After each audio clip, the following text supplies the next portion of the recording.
جو حضرت امام زین العابدین رحمۃ اللہ علیہ کو اللہ تبارک و تعالیٰ کی طرف سے عطا ہوئی تھی خواب میں.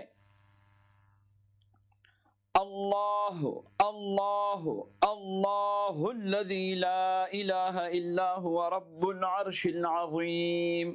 بس آپ دوبارہ سن لیجیے، 3 مرتبہ ہے اس میں ذات.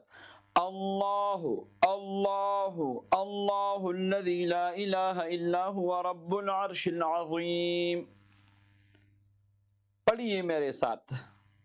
اللہ اللہ اللہ الذی لا الہ الا هو رب العرش العظیم. بس اتنی دعا ہے، اور واقعی یہ اسم اعظم ہے جس کے ذریعے سے جو مانگا جائے اللہ سے اللہ عطا فرماتے ہیں، اور جو سوال کیا جائے اللہ